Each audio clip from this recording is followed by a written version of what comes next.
Let the people of God say amen. To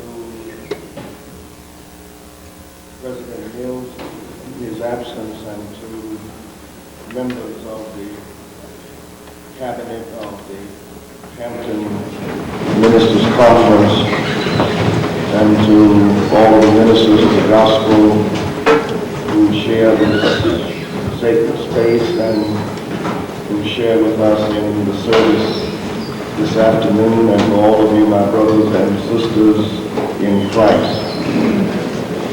When I started coming to this conference, we met in the chapel.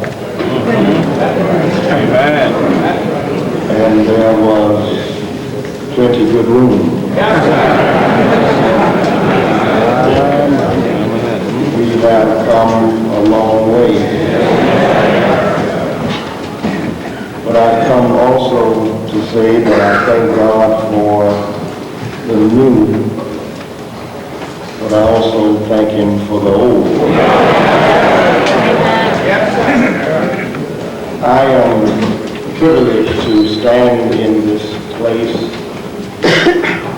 and I want to recognize the presence of the conference preacher.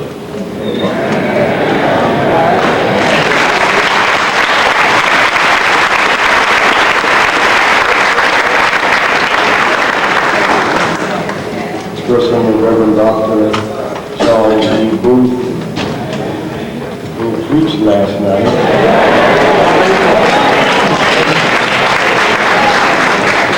Preached the night before. Thank God for our friendship, which has lasted over the years, and we recall the days when we came to the conference and we sat right up there in the balcony, and we can say even today that God is good. Before I begin this lecture this afternoon, there is a man who's present here today. When I first got off of my knees and was convinced that the Lord called me to preach, I called Him. And when I went into the pool to be baptized, I was taken into the water by His hands. When I was licensed to preach, when I was ordained into the gospel ministry, when I was installed in both churches I've been blessed to pastor, when I was united in marriage with my wife, He was there. It's my daddy.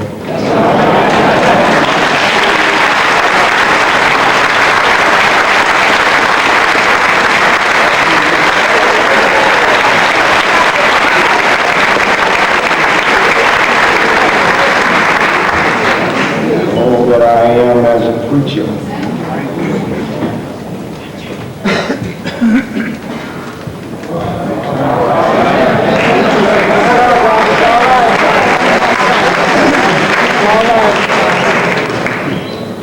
And I realize that I'm not the pastor of Hampton.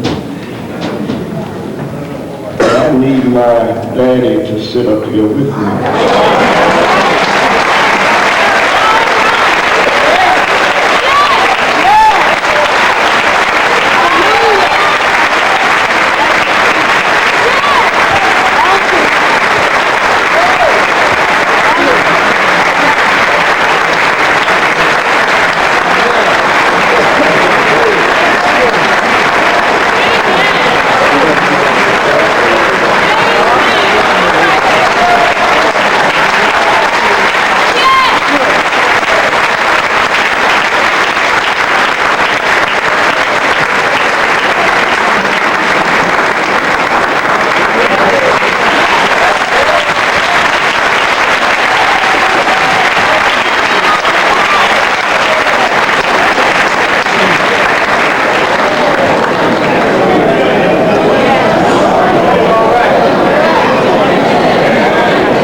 twins in worship and music, and sought to argue that there ought to be some balance in what we offer God. We call that lecture an uncertain sound. Yes, sir. Yesterday,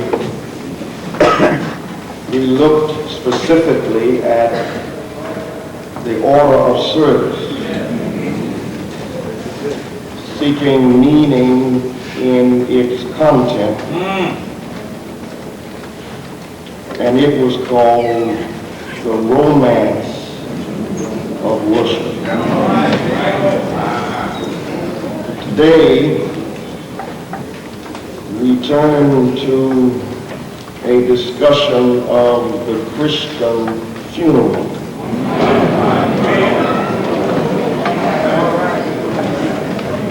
I have labeled it No Night There.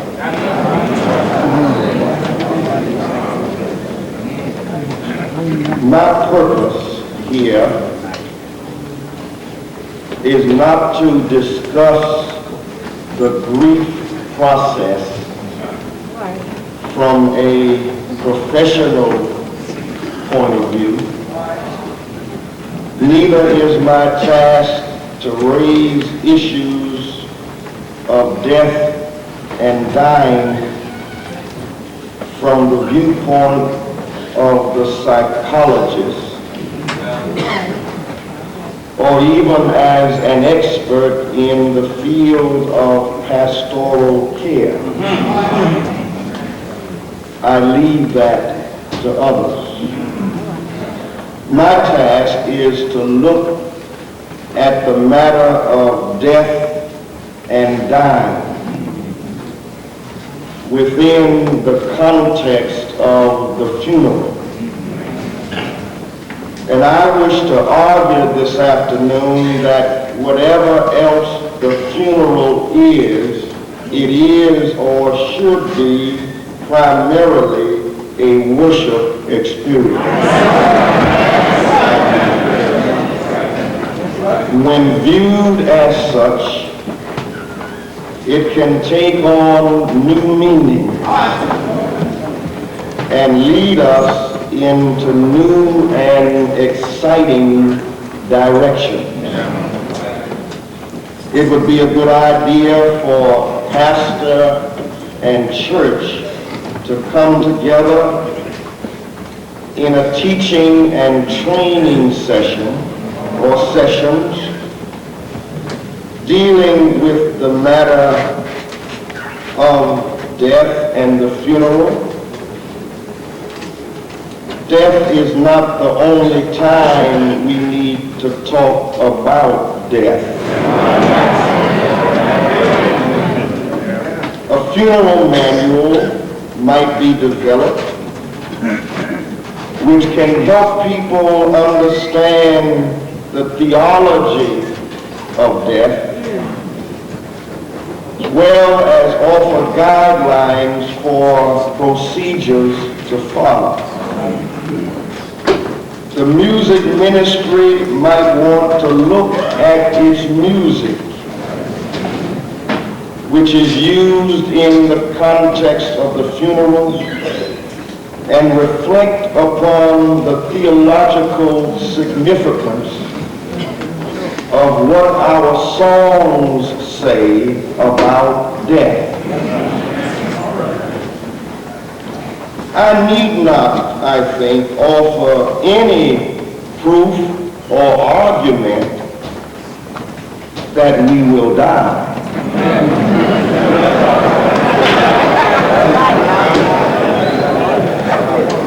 Is there anybody here who wishes to argue against death? Is there any fighter who has enough power to give death a knockout punch. Any running back who can avoid its tenacious and certain grip? Is there any wrestler here who can pin death to the mat?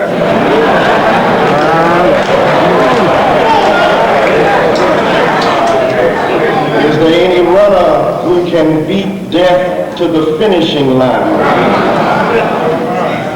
Any philosopher who can win a debate against death? Any grammarian who would dare erase death's period and replace it with a question mark? It's a waste of time to argue the point of death.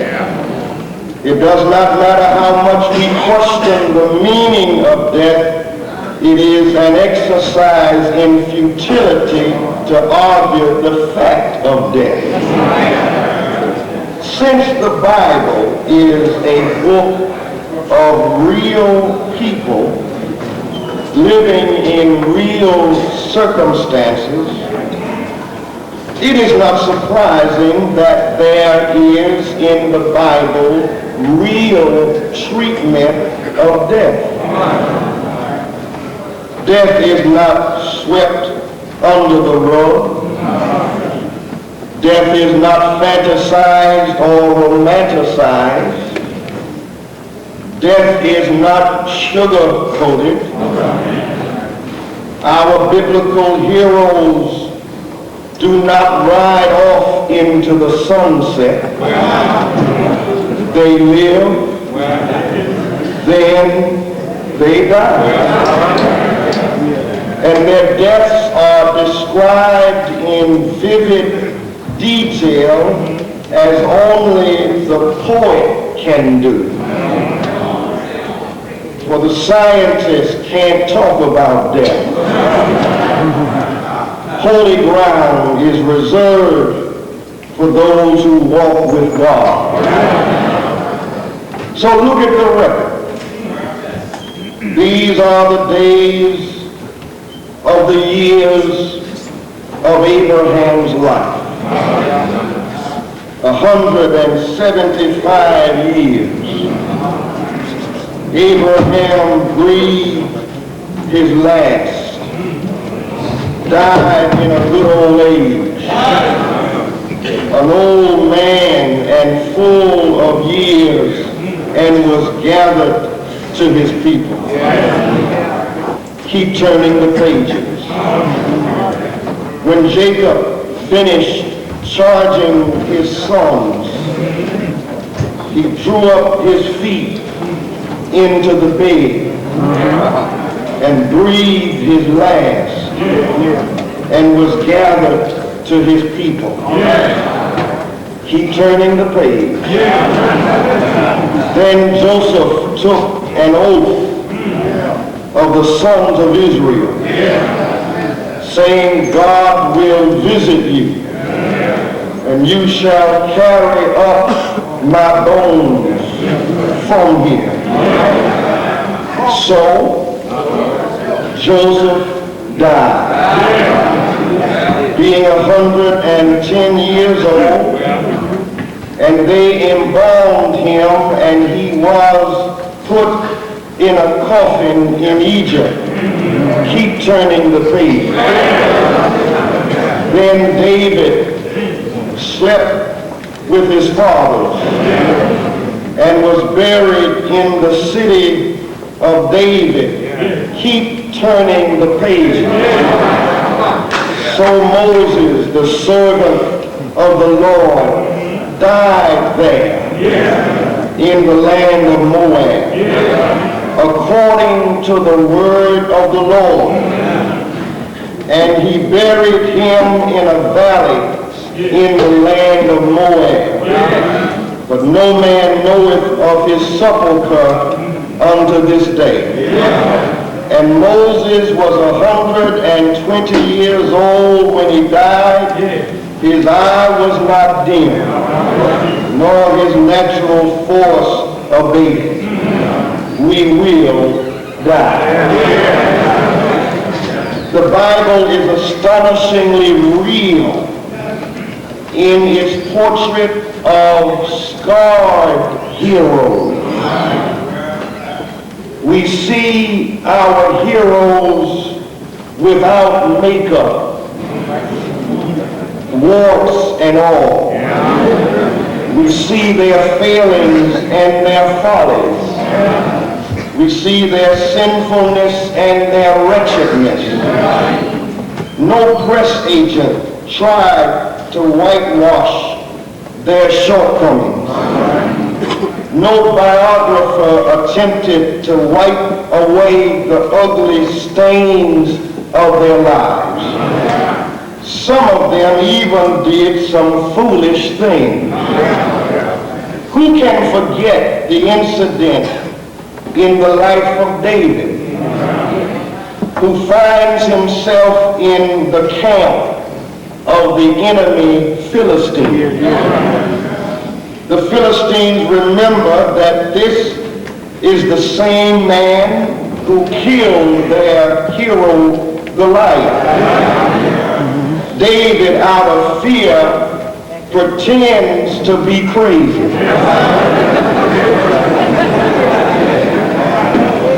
Reasoning that if they think he's out of his mind, they will leave him alone. It's all here. From adultery to murder, from greed to lust, from conspiracy to deception, it's all here. And when it's all over, they die. Our heroes die. The saints die.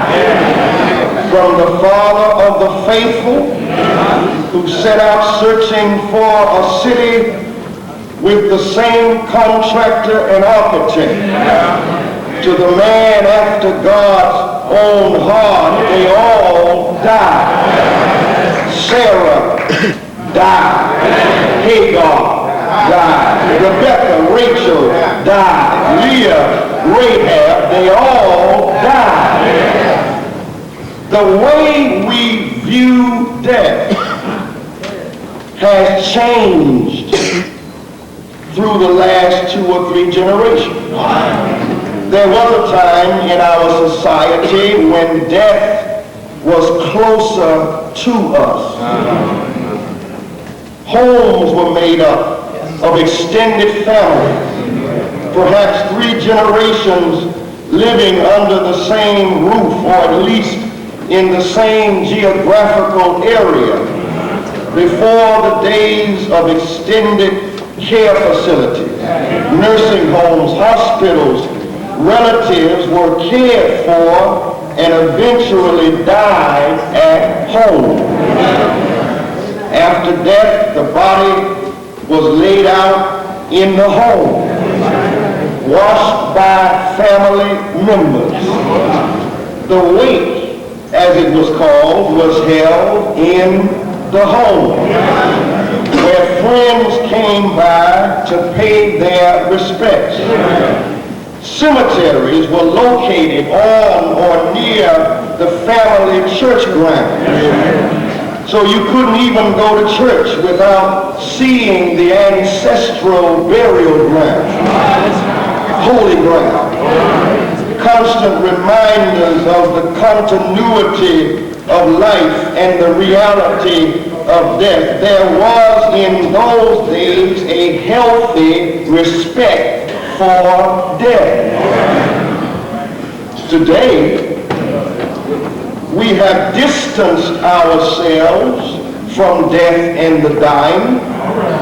Our loved ones die in hospitals or nursing homes. Once they die, we may not even see them again until they are laid out in a mortuary for inspection. The more natural they look, the more we fool ourselves into believing that they're just asleep. For the mortician's job is to make the dead look like the living. Our vaults and airtight caskets reflect our modern preoccupation with the preservation of the body, even though the Bible keeps reminding us that dust is dust, and that the nature of grass is that it withers, and that flowers fade. They have not heard the words of the Apostle Paul, who said, I tell you this, flesh and blood cannot inherit the kingdom of God, nor does the perishable inherit the imperishable. There was a time when people stood still and men took off their hats when the funeral procession passed by. Now angry motorists blow their horns, roll down their windows, cursing and swearing because of the inconvenience of having to wait a few moments. They don't realize one day it'll be their turn.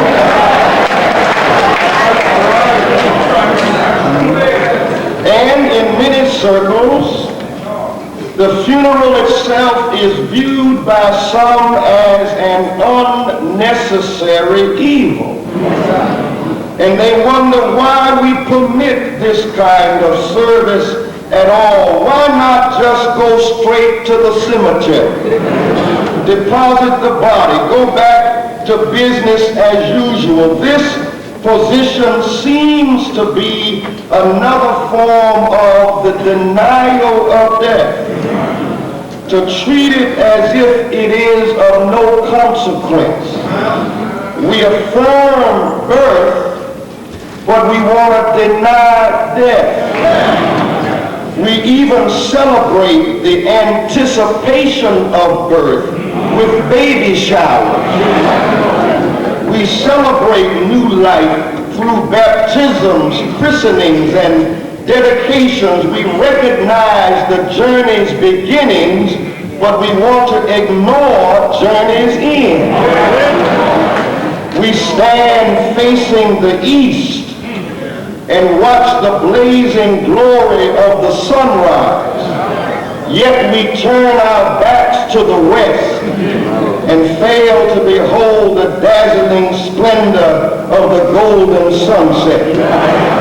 The funeral has meaning when given theological content, and when viewed as an opportunity to worship the God who stands at the beginning and the ending of life's journey. The funeral service is not just for the dead, neither is it just for the living.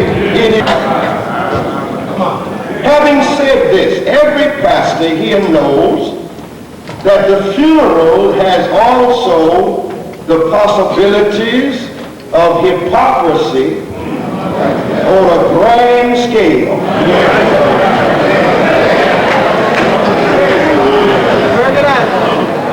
You see, the funeral pulls together clashing and colliding human forces. The death of a loved one brings out the best and oftentimes the worst in human nature. It brings together members whose relationships may be already strained in the first place, who may have had no dealings with each other for many years, and who have carried around with them the old beat-up baggage of resentment and jealousy over something that happened so long ago until everybody else has forgotten what it is except them. And here they come, each claiming the right to have some say-so in the arrangements. Here they come, each armed with a variety of weapons aimed at anybody who gets in the way. Here they come. Each wanting to control and influence, each desiring to do in death what was ignored in life. Then there are those who hang around to see what they can get.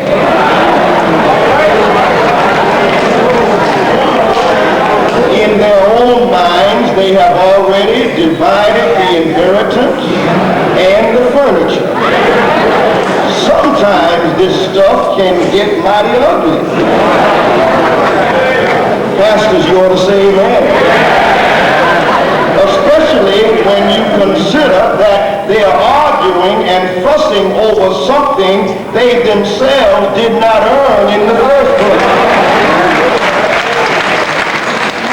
And it seems always that the ones who want to make decisions and have the influence are not the ones who are paying the bill.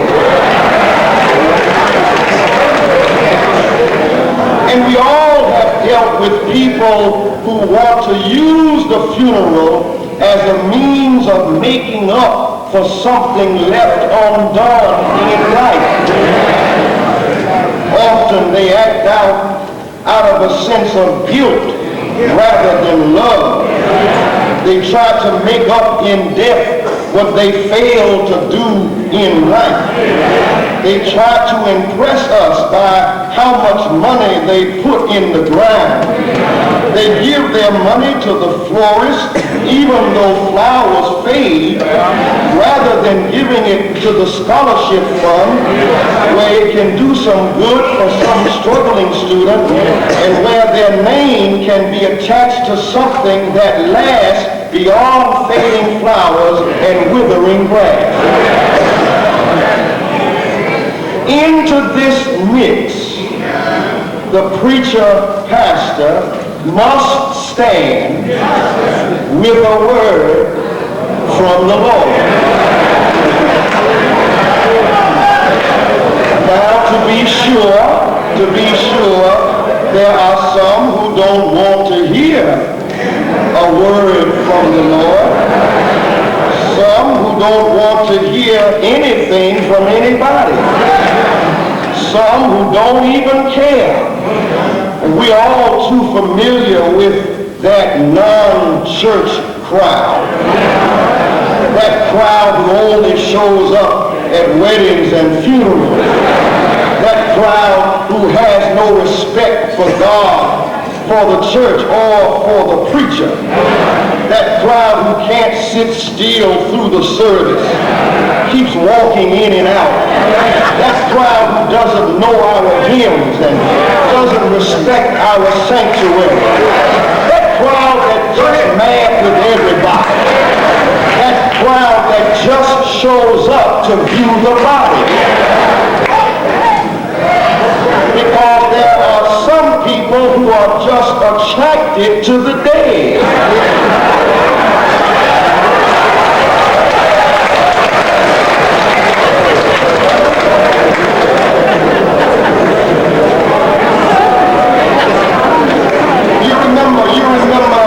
You remember the man in the scripture who had that strange address?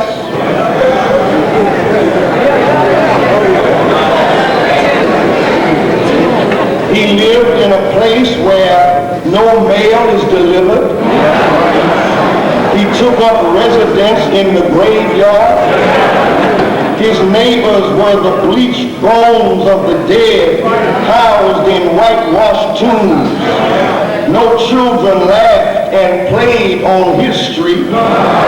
No schools and shops and playgrounds and churches could be seen around his neighborhood. He couldn't go next door and borrow a cup of sugar or smell the aroma of chicken frying in a neighbor's kitchen. Nobody dreamed on his block. Nobody made any plans in his neighborhood. Nobody had any ambition. Nobody planned for the future. But by the time Jesus asked him a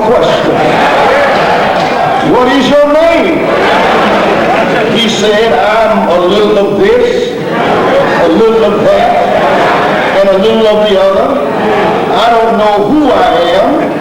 But by the time Jesus got finished with him, he went to the post office and got a forwarding address.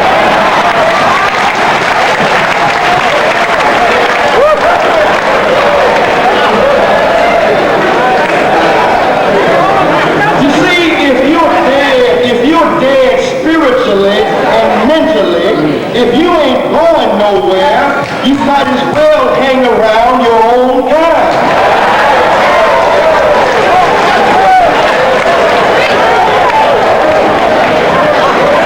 And if you are spiritually dead, you might as well be physically dead. Adam did not die when he died when he sinned.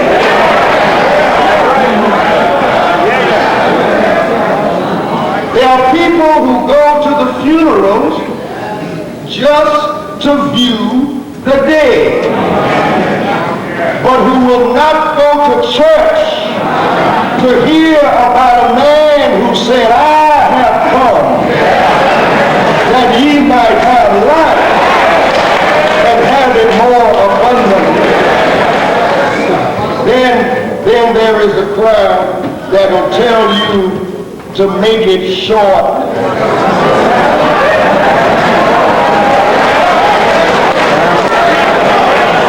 And sweet. And what they're really saying is cut the God talk.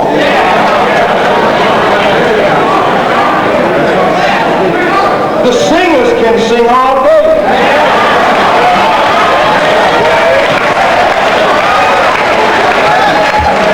They will want every card, every telegram read if it takes an hour.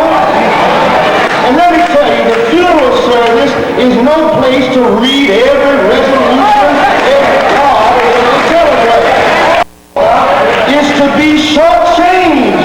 Make it short and sweet. You see, one of the problems of our day is that we live in a generation asking the wrong questions. The Bible tells us which questions we ought to ask, therefore which ones to answer. You know what a good question is at a time like this? Is there a word from the Lord? It's a good question. Even if nobody but the preacher raises it. Amen. Noah did not build an ark after taking an opinion poll to see whether or not it was a popular idea. God's ambassadors must raise issues of life and death on God's behalf. God's questions must be raised. If they're not raised in the sanctuary, where will they be raised? Yes, there is a word from the Lord. There is a word of hope, joy, peace, a word of life, a word of salvation, man, woman, boy, or girl. Jesus wants you to know that you can change your address.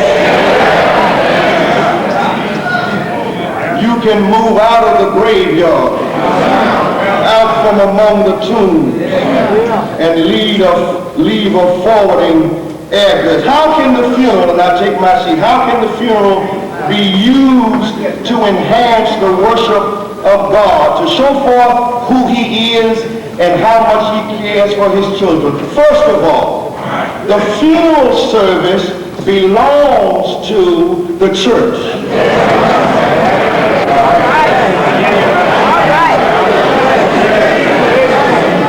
I'll say it again. The funeral service does not belong to the family, does not belong to Aunt Susie, it belongs to the church. Therefore, all of the family's wishes and requests cannot and need not be honored, especially if those requests are contrary to our biblical and theological understanding of worship. And let me again emphasize that the funeral is also worship. It is a particular kind of worship, but it is worship nonetheless. It is not an evangelistic service, even though it is a service that has evangelistic overtones, because all of worship has evangelistic overtones. It is not a revival, it is a funeral service within the context of worship. The time and the day of the funeral service is not arranged by the mortician.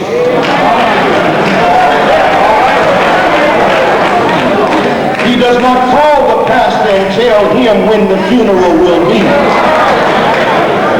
It is not arranged by the funeral. It is arranged by the pastor and the church. The pastor is not the last to be notified, but the first. The order of service should follow the outline established by the church. It always amazes me how the people who have the least amount of time for the church give the least to the church, don't even go to church, are usually the ones who make the greatest demands on the church's time and resources. They're the first ones who want a dinner after the funeral.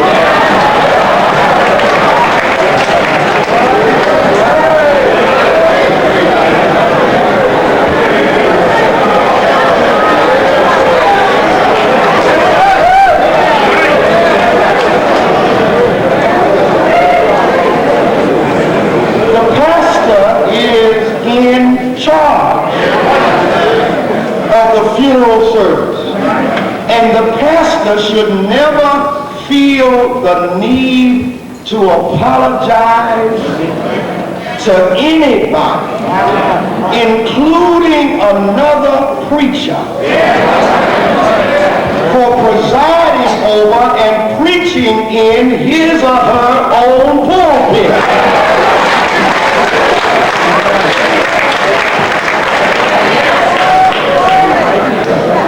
The pastor may feel obligated, should not feel obligated nor feel pressure to defer to anybody or honor any request from the family that their cousin Joe preached a funeral, or that somebody who knew their loved one since they were children down in Georgia would say final word.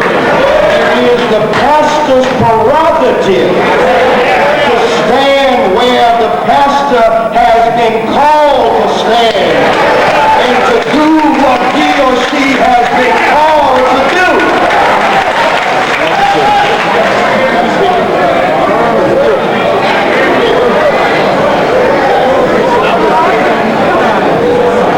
Now, the pastor, out of courtesy, may allow another to stand in the pulpit, but that's the pastor's choice, and he is alone. The funeral service, and I know this is not an exciting subject.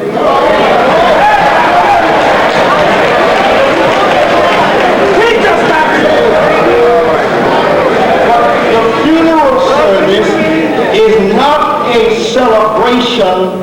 not a celebration of the life of a person, but it is the celebration of God as reflected in the life of a person assuming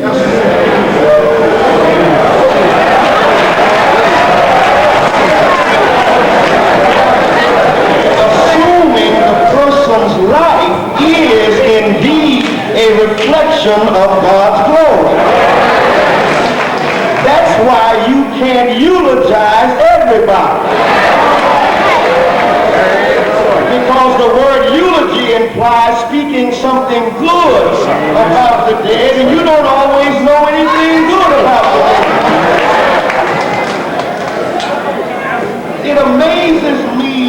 It amazes me how much of a tendency there is to exaggerate truth in death.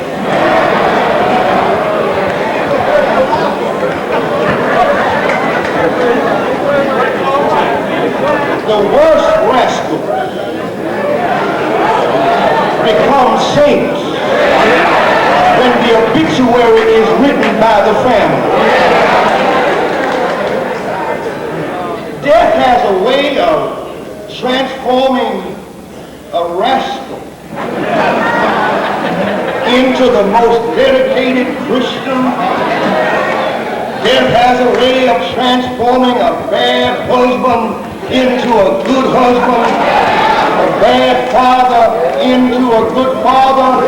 All of a sudden, the dead become the best members the church ever had.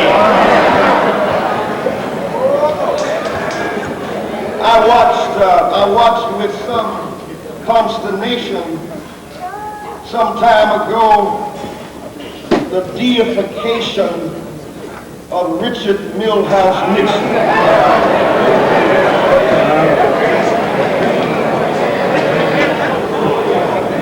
A man who had only disdain for the least of these. A man who could out-trick Jacob.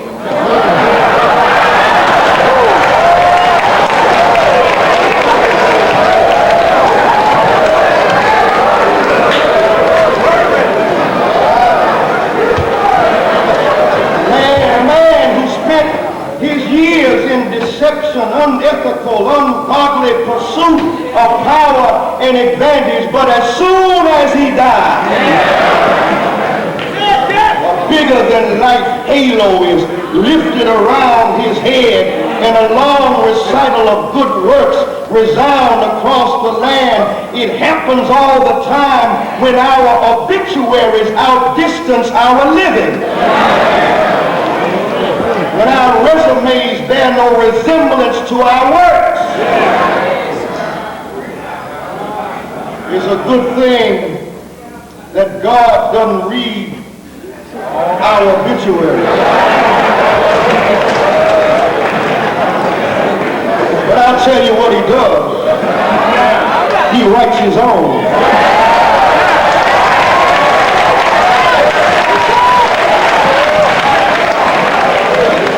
That was captured in an old Negro spiritual that says, my Lord is writing all the time. Too often the funeral service is used by the family to put themselves and the body of the deceased on exhibit. To leave a casket open during the service, or to reopen it after the eulogy, puts the emphasis in the wrong place. The purpose of the funeral is not to put the body on display, for death is not the focus. This is not a denial of the reality of death, but an affirmation of life in Jesus Christ. This brings us to the music of the service.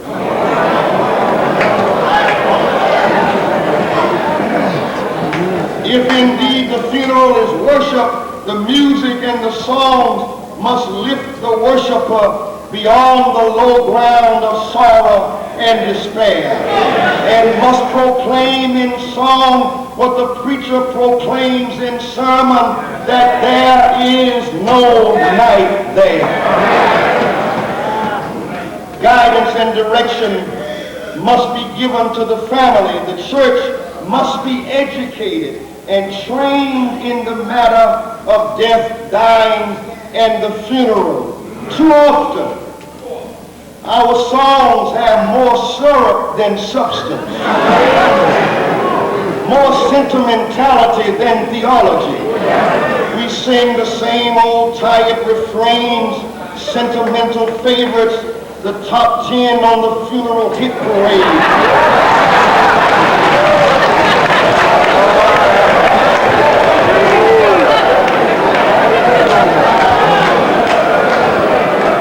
We bow seek to lift the spirits of the worshiper through congregational singing that is alive and spirited and celebrated, so that somebody ought to know the Lord is in this place. What are you talking about, preacher?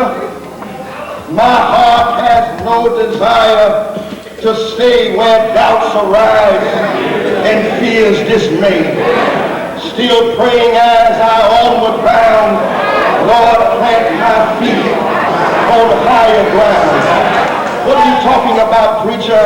A mighty fortress is our God. What are you talking about, preacher? On Christ, the solid rock I stand.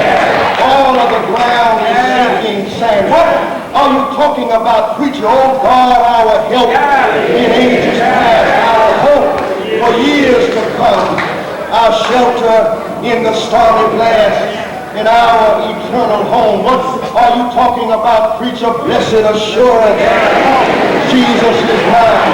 What are you talking about, preacher? 'Tis so sweet to trust in Jesus. What are you talking about, preacher? All the way my Savior leads me. What are you talking about, preacher? All hail the power of Jesus' name. So, close the casket.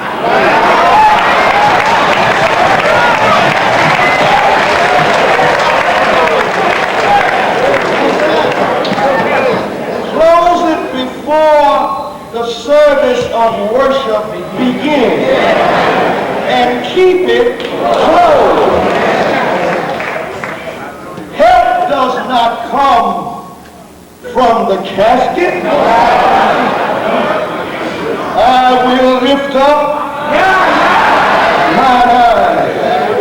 And be careful what kind of punctuation mark you use there. It's not, I will lift up mine eyes unto the hills from whence cometh my help, period. It's I will lift up mine eyes unto the hills, period.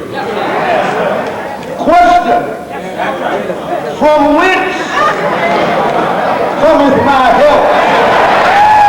Answer: my help cometh from the Lord who made the heavens and the earth. And so the funeral or the worship service does not place a period at the end of the sentence. There is something else, another punctuation mark. God is always messing with our human syntax, rearranging our sentence structure. It makes all of the difference in the world how you structure the sentence. The theme of the funeral, therefore the theme of the music and the song is not death but resurrection, not defeat but victory, not tragedy but triumph, not man's strength but God's power. For don't you know that God's weakness is stronger than man's strength? And since God is stronger than death, there is no night there. Look at that baby born in Bethlehem on a calm and silent night, while Caesar sat on his throne and legions of soldiers stood at attention, ready to defend the empire with military might and power. And here's a little weak, helpless baby, just fresh from his mother's womb, crying for some milk, lying in a manger, couldn't feed himself, couldn't defeat himself, weak.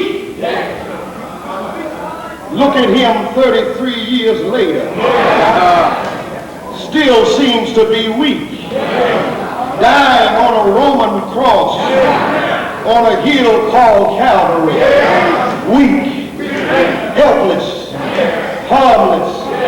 They even passed by mocking him, saying, look at you. Aren't you ashamed of yourself? You saved others. You can't even save yourself. Look at him. Weak, helpless, tired, thirsty. Saying, my daughter has just died. Jesus didn't highlight that. He didn't rush. In fact, he took time to speak words of comfort to a woman who had suffered from 12 years of hemorrhage. He paid her a compliment saying, daughter, be of good cheer. Your faith has made you well. He didn't highlight death. And then he had the nerve to tell the distraught father of the dead girl, she's not dead, she's just sleeping. A funeral procession was winding its way through the dusty road of a little village just south of Capernaum, a place called Nain, where a mother was taking her only son to the cemetery outside of the town for burial. She must have been thinking about the bills due, the fact that a woman without a husband or a son would have a tough time. Society, you know, was tough on widows and orphans. Well, look who's standing at the gate of the city. Jesus touched the hearse and said, young man, rise. And he gave the son back to his mother. Jesus never paid any attention to death. Mary and Martha of Bethany sent word to Jesus that Lazarus, their brother, was sick. Jesus didn't pay any attention to the message. He just sent back word saying, this sickness is not unto death, but for the glory of God. By the time he finally arrived in Bethany, Lazarus had been dead 4 days. Lord, if you had been here, my brother would not have died. Martha, what does it matter if he's been dead 4 days or 4,000 years? I am the resurrection and the life. And you see, my brothers and sisters, that's the problem. We have turned funeral service into a celebration of death. My question is, why give death more presto than Jesus gave? Why give death a platform? Why death gets enough attention on the evening news. Once the evening news begins, how long is it before the spotlight is focused on death? Look at the headlines of the morning newspaper. How many articles in the average daily newspaper focus on death? Why, death is on every page. Usually, the more blood, the greater the violence, the greater the coverage.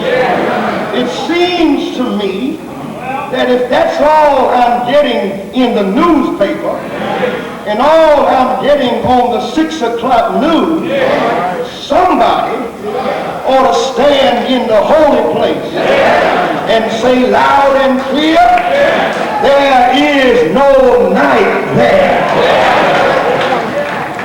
There is night every place else, but no night there. You see, night is more than night. Night is night. Night has theological significance. Night signifies spiritual blindness. Night is the blindness of any soul who does not know who Jesus is. Night is not understanding spiritual things. So Nicodemus came to Jesus by night, not clock time, but spirit time. So Jesus said to him, aren't you smart? Don't you have a PhD and knowest not these things? Night is a terrible time. Thou fool, this night thy soul shall be required of thee. Jesus said to his disciples, but if a man walk in the night, he stumbleth, because there is no light in him. When Jesus and his disciples huddled together in the upper room, he said to Judas, whatever thou doest, do quickly. Judas immediately went out, and the scripture says it was night. Launch out into the deep and let down your nets for a catch. Master, we toiled all the night and have caught nothing. It took all night to catch nothing. You see, night and nothing is a bad combination. I would rather it have been day plus nothing or night plus something. But night plus nothing is a dangerous combination until Jesus stops by. I wouldn't come to the end of my journey and all I have to show for my struggle is night plus nothing. But I must work the works of him that sent me while it is day. Night cometh when no man can work. Night with its brooding shadow and somber sky. Night, a symphony written in a minor key, a bright fantasia that turns into a funeral dirge. Night, when owls hoot and wolves howl. Night, when baby's temperature rise. Night, when the sun is veiled behind a thick curtain and an eerie mist covers the deep. Night, when hair turns gray. Night, when steps get sharp. Night, when eyes grow dim. Night, when ears strain to hear. Night, when memory fades. Night, when flesh decays. Night, when death draws down. Somebody needs to stand up and say, there is no night there. There may be night down here, but there is no night there. John said, I see something. I see a river, clear as crystal, proceeding from the throne of God. I see a tree with 12 manners of fruit, and the leaves on the tree are good for the healing of the nation.